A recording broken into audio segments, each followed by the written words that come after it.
se o dușman bine E ca tineri sărăcia semenține Vezi copii numai piele și os Gata ele lege, gata din să stomacul pe dos Și-ți vine să ții lumea cap Că părinții te nu dau pe tine un scurt bani Mersi beaucoup, muchas gracias, Corban de Barabas de Dios.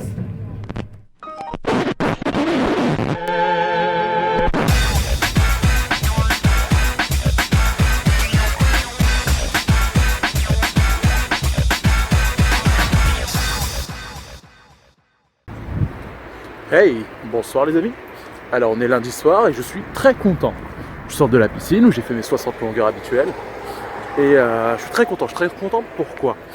Parce que je revenais du travail tout à l'heure et j'avais la flemme. J'avais la flemme. Mais malgré tout, j'ai attrapé la flemme, j'ai mis un high kick, je l'ai pourfendu, je l'ai écrasé de ma botte et je suis sorti, je suis parti faire mes 60 longueurs habituelles. Et je suis content d'avoir réussi à vaincre ma flemme.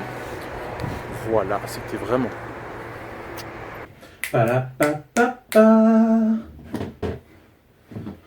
Salut les copains. Désolé de ne pas vous avoir donné de nouvelles depuis longtemps. C'était compliqué. C'était un peu compliqué le début janvier. En fait, à chaque fois que j'étais sur le point de sortir de l'épisode, pas de sortir de l'épisode, en fait, ce qui se passait, c'est que je me rendais compte qu'il y avait des morceaux qui n'étaient pas bien, et du coup, je le refaisais et je perdais du temps. Et donc, on avançait, et comme on avançait, ça devenait de plus en plus obsolète. Et au final, j'ai décidé de pas le ressortir en intégralité, de garder des petits morceaux. Et au final, vous devriez avoir ça aujourd'hui, c'est-à-dire le lundi 23 janvier. On est dimanche, je finis, je l'upload, c'est le lundi. J'espère que ça va marcher.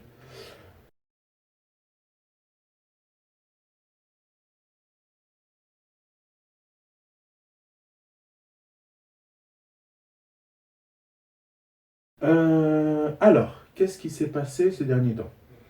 Donc, dans la dernière vidéo, on s'est dit que les nouvelles résolutions pour 2017 étaient de ne plus manger de junk food, plus jamais.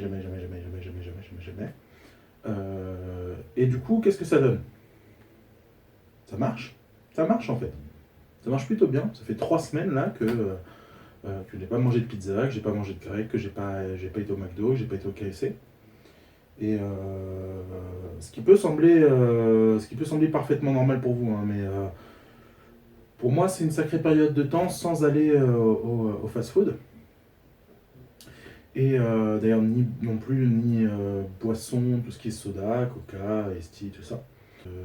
Et au niveau de mes envies, ça a bien baissé. Ça se passe de mieux en mieux. J'ai de moins en moins cette montée de tension qui fait qu'il faut absolument que j'aille bouffer une grosse pizza.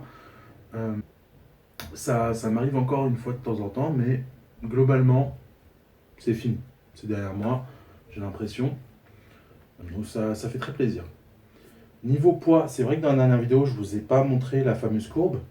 Ça stagnait, alors je savais que ça risquait d'arriver. J'ai atteint ce qu'on appelle un palier, c'est-à-dire que quand vous perdez du poids, c'est pas régulier comme ça.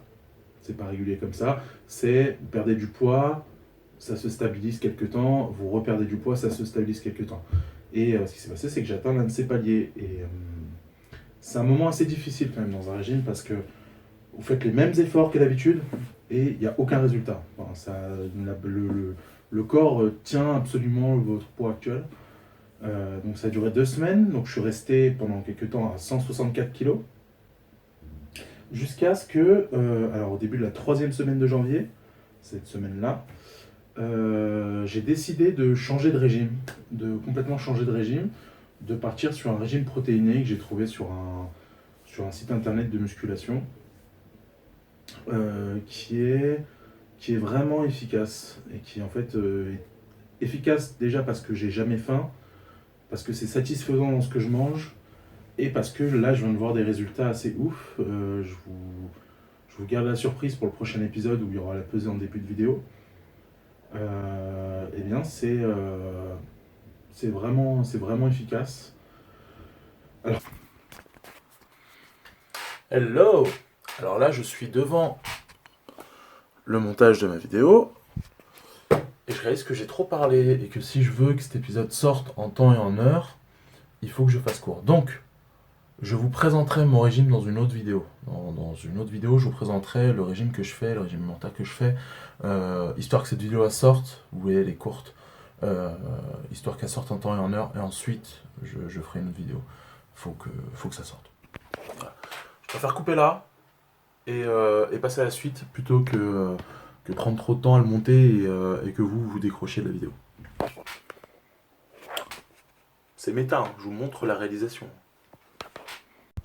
C'est pour vous dire à quel point je suis honnête avec vous dans ce vlog.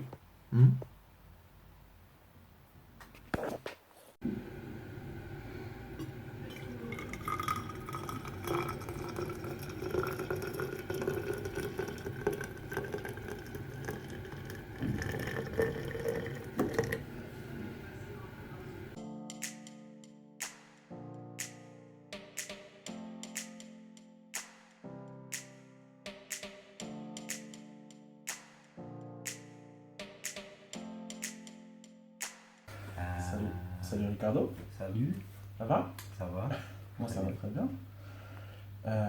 Merci pour cette petite interview, Oui. de vouloir répondre. Alors, donc toi tu es professeur de théâtre, Oui. du théâtre de l'opprimé, c'est ça? Oui. Est-ce que tu peux nous en dire un peu plus sur le théâtre de l'opprimé, ce que c'est? Ok, donc le théâtre de l'opprimé, c'était fondé par Augusto Boal, un dramaturge et directeur brésilien, dans les années 50, 160. Et après, le but du théâtre de l'opprimé, le but principal, c'est d'émanciper les gens. En fait, c'est de utiliser le corps comme un outil pour la révolution, on dirait. Donc, c'est d'avoir de la perception du corps, ça s'agit aussi de être capable de s'exprimer avec le corps. Et après, utiliser le corps comme langage théâtral. D'accord. Donc il y a vraiment un but politique. Oui, c'est pour lui, pour Boal, pour moi, évidemment, en fait, il n'y a pas de séparation entre les spectateurs et l'acteur. En fait, cette notion de séparation entre les deux, c'est une notion très bourgeoise, parce que si tu prends par exemple dans cette perspective, tu as des gens qui savent faire le théâtre et les gens qui regardent le théâtre. D'accord. Donc le but c'est de encourager les gens à voir la propriété, savoir connaître son propre corps, exprimer avec le corps et après agir. Parce que le théâtre, c'est l'art de l'action.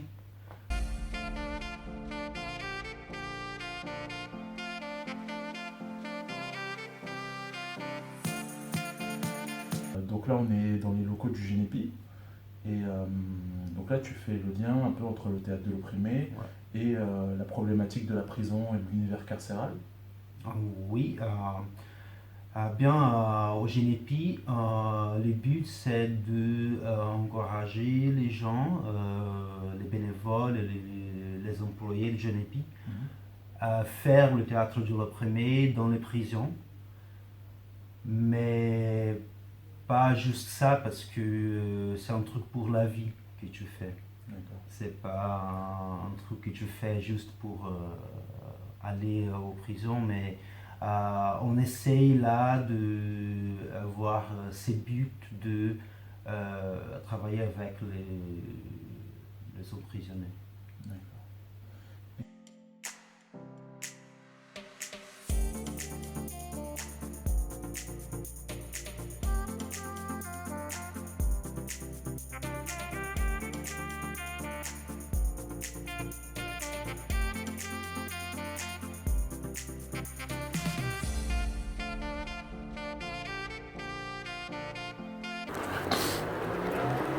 Si toi aussi tu es incapable de ramener du pain sans manger de croton, mets un pouce bleu et partage cette vidéo.